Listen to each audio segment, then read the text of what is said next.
Hello, everyone, and welcome to the office for the last time this summer.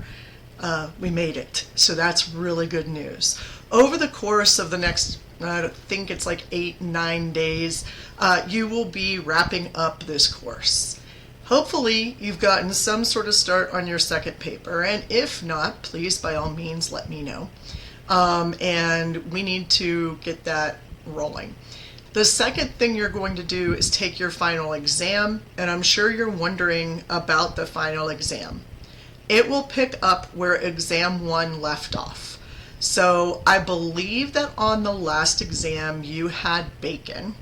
I believe you had Vico. So we will start after that, which should be, by my recollection, I'm not looking at my syllabus right now, but I'm assuming by recollection that that is Peter Ramus. So I know we had John Locke on the last exam and those other sort of introduction to the modern, but I can't remember if Ramus was on the last one or not. Maybe I should check that. So wherever your last test dropped off is where your next test is going to pick up. All right, it will be the same format. It will take you about the same amount of time as the first one took you.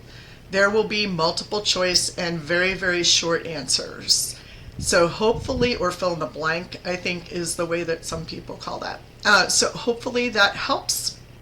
And if you have any questions about that, by all means, let me know. As I announced yesterday, all of your paper grades should be up. So you all should have some form of feedback from me on what you can do in the second paper to make it the best you can make it. Hopefully that helps as well. For today, what could we possibly talk about? We have one subject and one individual author left. And that is probably the most complex to explain to people in terms of rhetorical theory, and that is what we call critical theory. Is rhetorical theory and critical theory, are they the same things? That is a darn good question that a lot of people have been struggling with for a long time. Let me tell you that initially, probably 20 years ago, I would have said that arguably rhetorical criticism feeds right into critical theory. And that honestly I think used to be true and a sort of a mainstream idea. However, there is these days a much bigger difference between the two. Rhetorical theory is looking at all of the means of persuasion in any given instance, and that is true for the majority of the methods that we work with in this class. The last one that we work with, critical theory, is still looking at persuasion, but it's looking at persuasion in a very specific audience.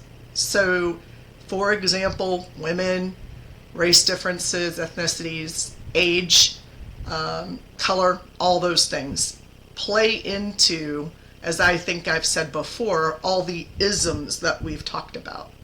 Because a critical piece, critical theory, a critique, if you will, is heavily focused on power more than it is on persuasion.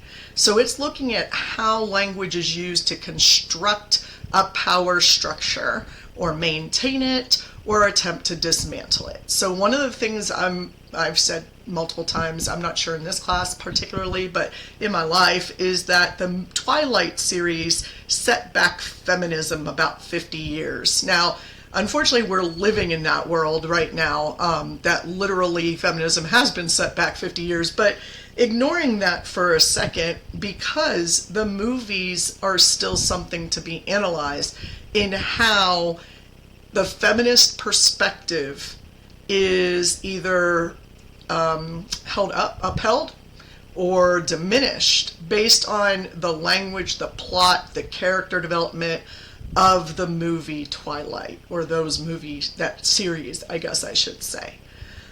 Some people would argue that Taylor Swift is an incredible example of the feminist perspective being successful, that she was able to flip this idea that only men could sing about being heartbroken or that you don't name names. She very pretty much specifically does that, and it really breaks like through a barrier that women have always had, or the feminine has always had, in music, and in the symbolic order, or in the public discourse. Power comes from many different places and many different groups and categories, because we categorize everything, of individuals, jobs, etc., can see a power structure differently in their own eyes. So, for example, working at a university, you have a completely different viewpoint as a student versus a professor.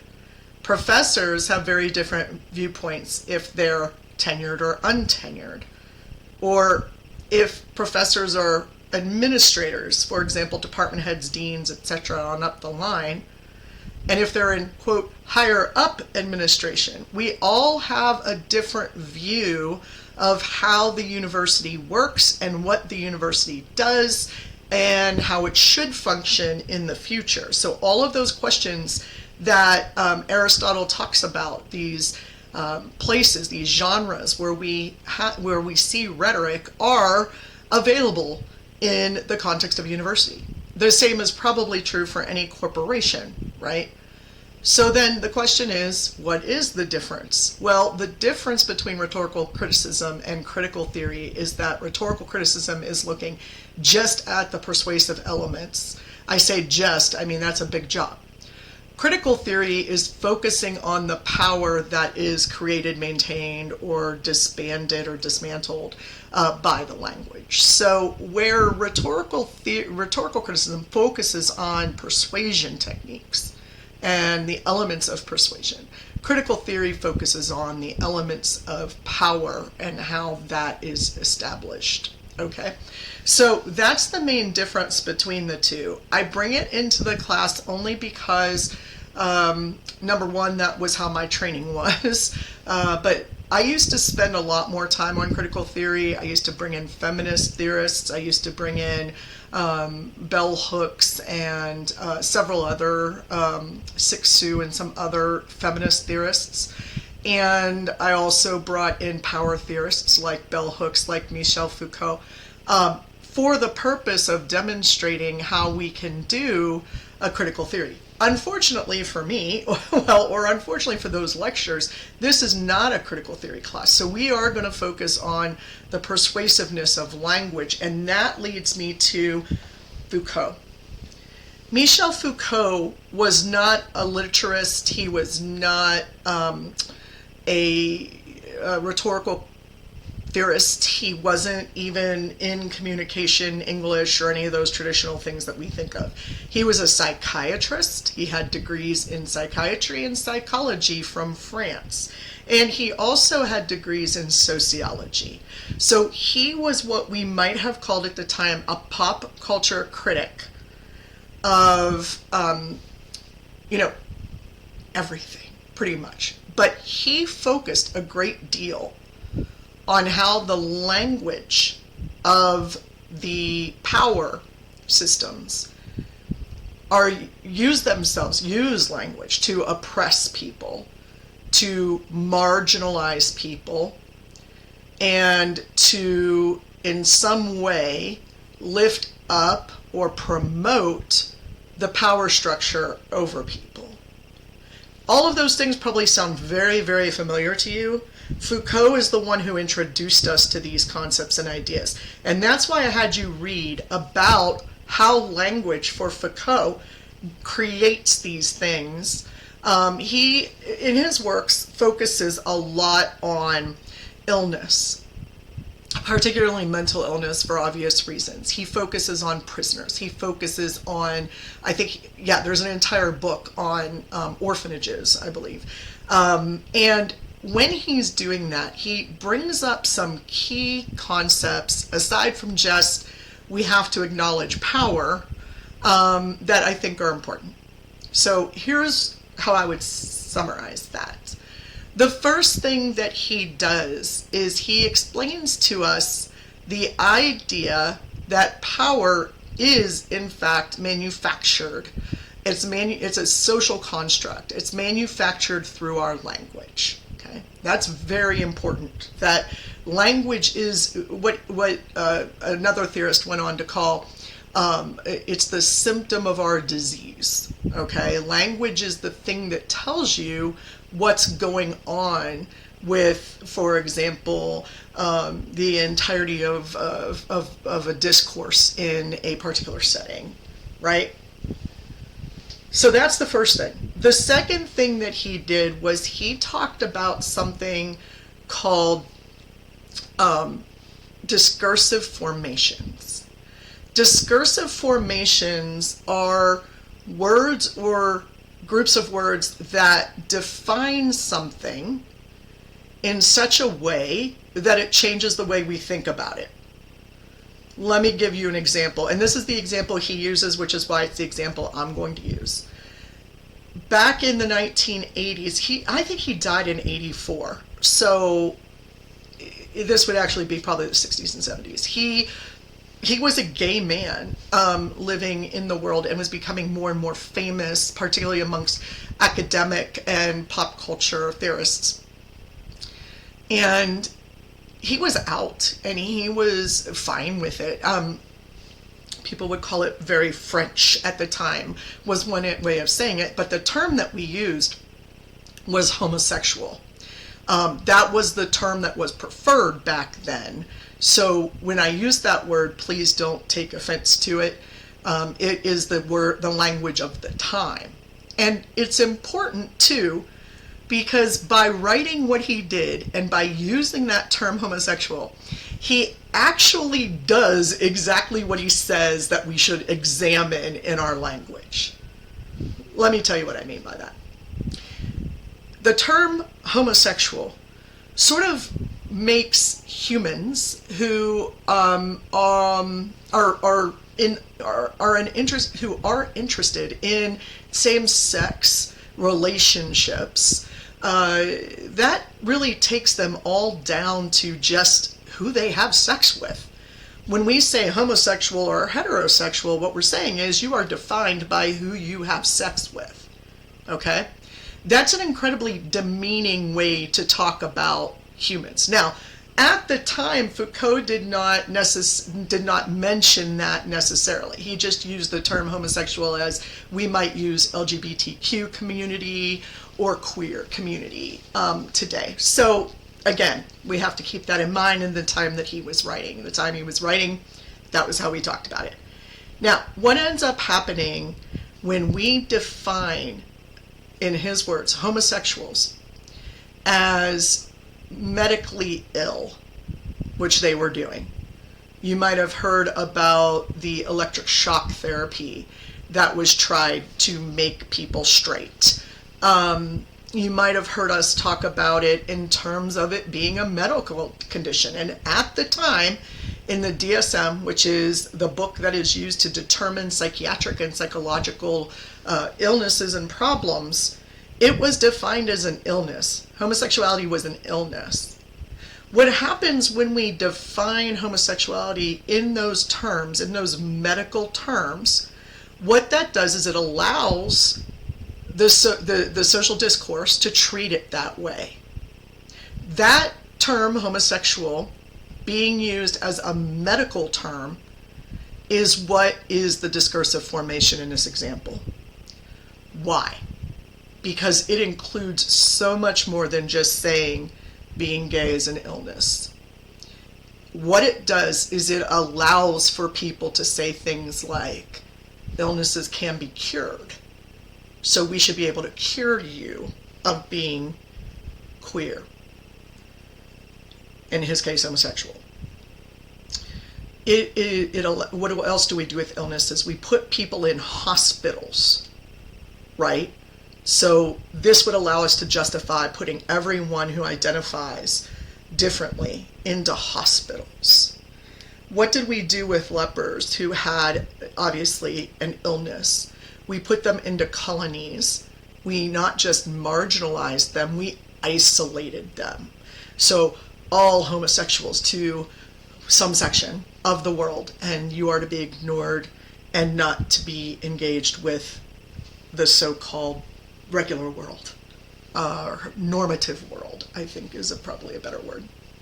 And so when we identify, or when we categorize, when we create a formation of meaning for a word, like homosexual is a mental illness, we allow all of these other things to come along with it.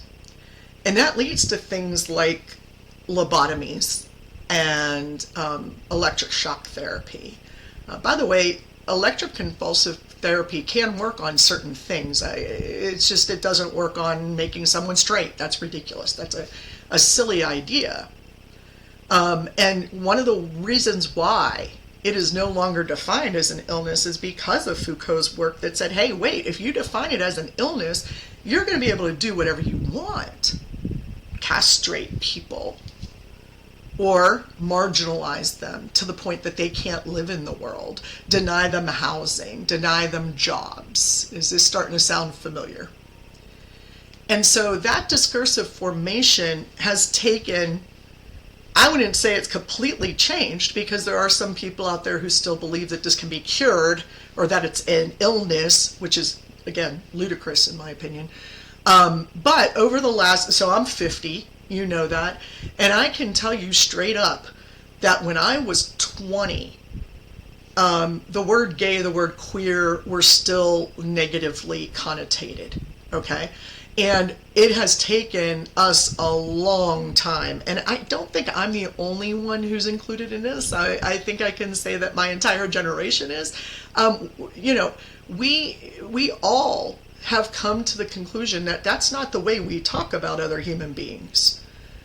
We don't want to talk about the queer community as if they're ill or sick. That's ridiculous to us.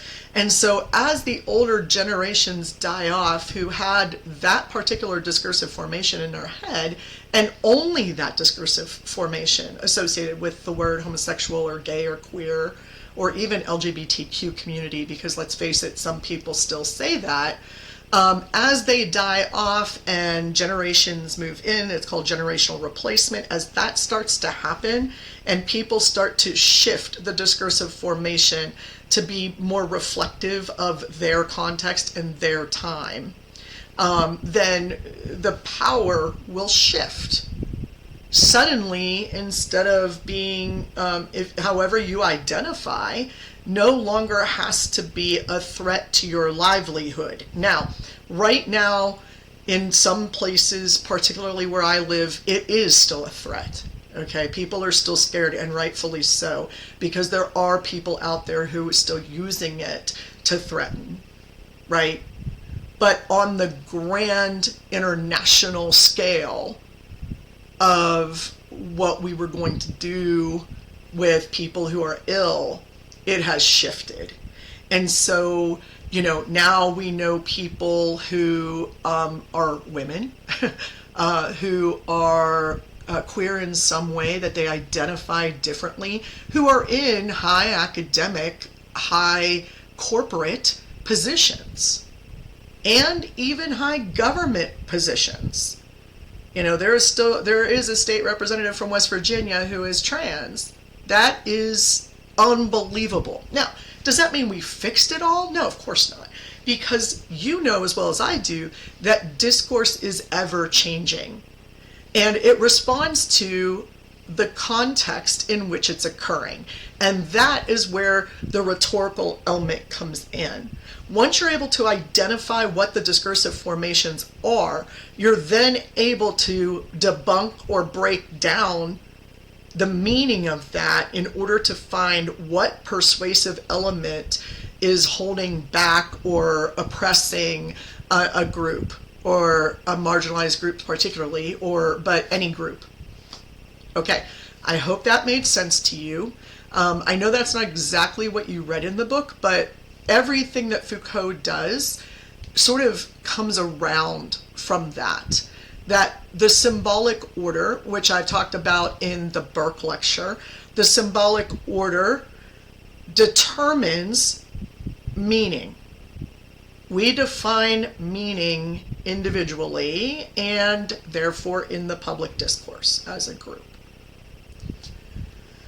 Now, personally, I'm going to end this semester with that because Foucault, while he is a critical theorist, he focuses on language structure.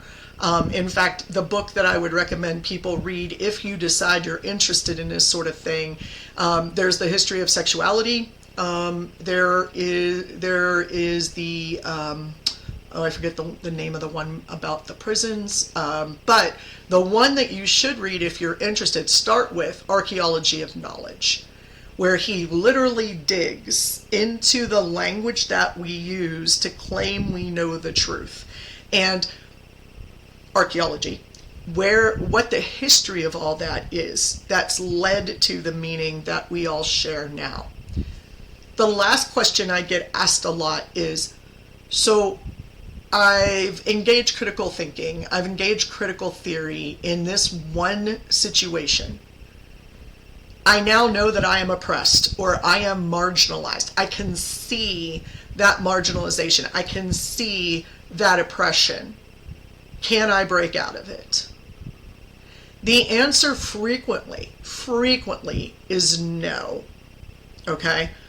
But do not despair, because Foucault says that in recognizing that you are oppressed by this language, by this discourse, you are able to be more successful in functioning within it. And I think there have been some great examples of this, and I greatly dislike her voice, but Taylor Swift is a great example of this, and just because I don't like her voice does not mean I don't like her or her business. She's a phenomenal businesswoman, social critic. For people her age, I guess her songs are really, they speak to them, and that's all good, okay? Just because I don't like her voice doesn't mean it's all bad, right? But she has been an icon who has shifted some of the discursive formations out there, which has in fact changed the power structure of a lot of ways of thinking. Now, has it completely broken down the power structure of men over women, male over female, age over age? I'm not really sure where the ageism is living anymore. One color over another, one race, one whatever, gender identity over another. No, of course not. But this is a process. And so constantly engaging in the practice of critical thinking and critical theory, thinking about the power structures that are being upheld or that we are breaking down, can actually impact your everyday conversation. So there are times when I will say something that I realize I shouldn't say. But in my context, in my world, I never thought of it from a critical perspective before. I never thought of it as a word of power, right? And so in 2007, when I was teaching here, and I used the term homosexual in a classroom, I had, and this is great, by the way, I had a student who said, at the time I wasn't a doctor yet, but they said, Dr. D-Dash, they said, hey, we don't use that word anymore. We're taking back the power of the word queer. And that was hard for me, not because I didn't want to do it, but because back in my day, if you called somebody queer, and by my day, I mean like the 80s to even through the 90s, if you called somebody queer, you were being incredibly disrespectful. You were calling them a name that said that they pretty much shouldn't be around you. And so it took me a while to adapt to that word. And then we started using words for the whole community, and that seemed more inclusive. And so whenever people get upset with the pronoun identification, for example, my question is, why are you upset about it? And here's the thing, I never put my pronouns out there. I think that's out of habit, but it's also because I recognize what the default position is going to be based on the old structural standards of what we have.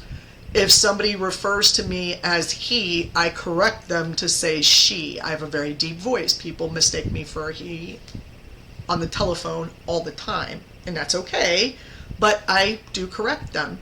Why would it be a problem if somebody requests that they be identified at a particular thing? It doesn't seem like it's any different than a name. Well, here's the answer to that. It indicates their understanding of the power structure. In other words, if I'm offended because somebody wants me to correct a pronoun, that's because I feel threatened by pronouns, which is, by the way, fundamentally hilarious. But no offense to anybody who may find them intimidating, but to me, that is something that I have learned over the past, really the past 10 years. Honestly, we didn't really start with the pronouns at the university until about 10 years ago. Might have been even sooner than that, I'm not sure. But all it is a recognition that another person is human and important and present and not in the margins. That's what Foucault would argue. Okay, I'm going to stop pontificating. Hopefully from this class you learned about definitions of rhetoric, how rhetoric impacts democracy, how rhetoric has developed over centuries, why we still hold on to it, and the power that rhetoric has, not even just as language, but as an act. That when we speak, when we seek to persuade, we are doing an action. All right, everybody. It's been a pleasure.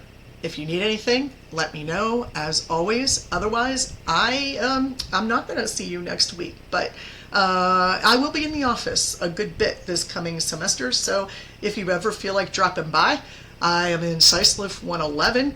I'm usually there on Tuesdays and Thursdays, so hopefully that helps out a little bit if you ever want to stop by and say hi. Thank you so much for the class. Don't forget to fill out your evaluations for the course, and yeah, I'll see you around campus.